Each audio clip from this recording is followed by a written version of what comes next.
There are currently around $231 billion in stable coins. Additionally, they are currently transmitting more than $2.11 trillion every month. There are about 62 million holders and more than 25 million active addresses. The absurd thing about this is that they just keep becoming bigger and bigger. I'm telling you now that if you think the numbers on the screen are insane, they will all increase tenfold over the next several years because stable coins aren't slowing down. In fact, the Federal Reserve and some of the largest names in the world are speeding them up. Now, when we consider the Federal Reserve, we also consider its strategy. We are aware that they intend to use stable currency, but will they explicitly use RLUSD and combine Ripple with XRP?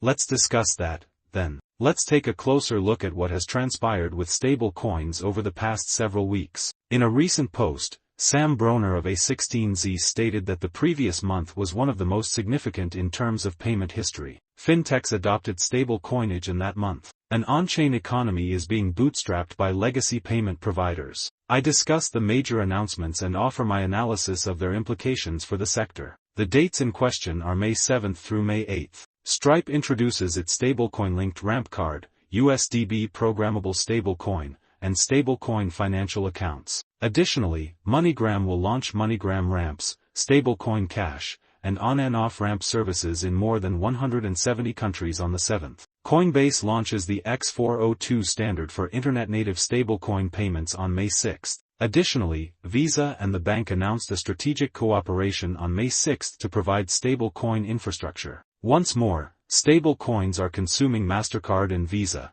therefore on April 28 and 30, they launch stable-coin-linked card products for regular purchases. PayPal pays a 3.7% dividend on PYUSD balances in Venmo and PayPal as of April 23. On April 1, Circle files to become public on the New York Stock Exchange, and on April 21, Circle opens the Circle Payments network with major international banks. As I mentioned before, stable coins are not slowing down when we consider what is truly happening in this situation. As a matter of fact, they are increasing their speed every day and every other week. Updates regarding stable coins are becoming increasingly frequent. The absurdity of this situation is that the United States does not even have stable coin laws. It's still being worked on. The game formally starts the moment stable coin law is passed in the United States. For example, we could say, oh, that's a crazy amount. That's a crazy amount, right? When considering $231 billion.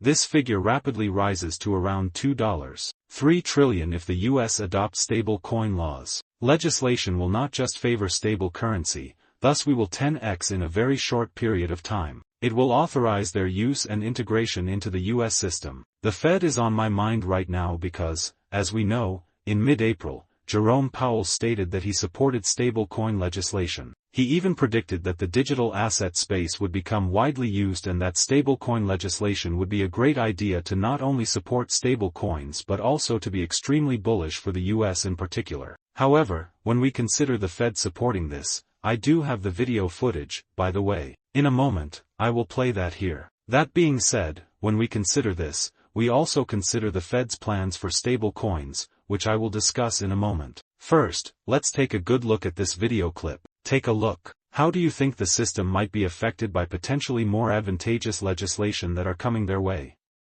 We experienced a surge of fraud and failures, and for a few years, those stories made the news. Additionally, I believe that what you see now is that, at that time, we were working with Congress to attempt to obtain a legal framework for stable currencies, which would have been a good place to start. We didn't succeed. It is my belief that the climate is shifting and that the entire sector is becoming more mainstream. As a result, Congress is once more considering a legal framework for stable coins, that both the Senate and the House are considering. That's a good idea, depending on what's in it. We require that. Now, there isn't one. Furthermore, stable coins are a digital commodity that may be quite popular and ought to have standard consumer safeguards as well as transparency. And the House and Senate are focusing on it. That's a good thing, then. Additionally, I believe that some of the other bank regulators adopted a more conservative stance than we did, and that other regulators adopted an even more conservative stance regarding the guidelines and regulations that we enforced on banks. There will probably be some relaxation of that,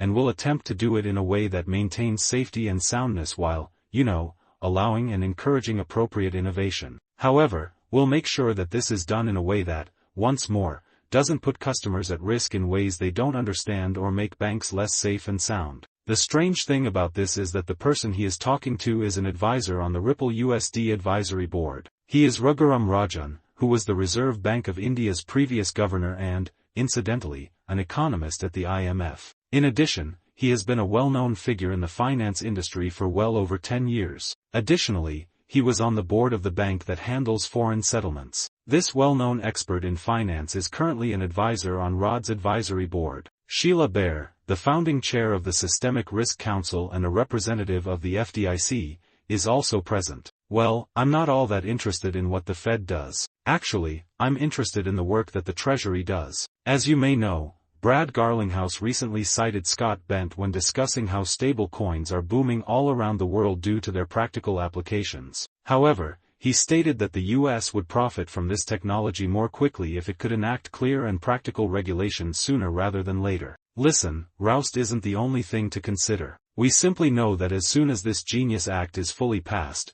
stable coins like RLUSD will begin to soar in terms of both demand and use as well as the growth of their transaction volume, which will have an impact on the underlying network, in this case XRPL or even Ethereum. The underlying value, XRP, would rise as a result. This is the reason why legislation is so important. Additionally, because stable coins like RLUSD are good for the real dollar, the US will utilize them or promote them and incorporate them into the system. We also consider the Treasury because, once more, reliable coin issuers like Ripple have the potential to rank among the top holders of Treasury securities, which would eliminate any concern that China or Japan would suddenly dump Treasury securities and the US would be forced to scramble to find a buyer for its debt. Those worries no longer exist. Because of this, stable coins, and stable coin issuers in particular, will see great success. Since the underlying networks and the network tokens that underpin them will also be seeing significant demand and volume, we take a close look at Ripple here,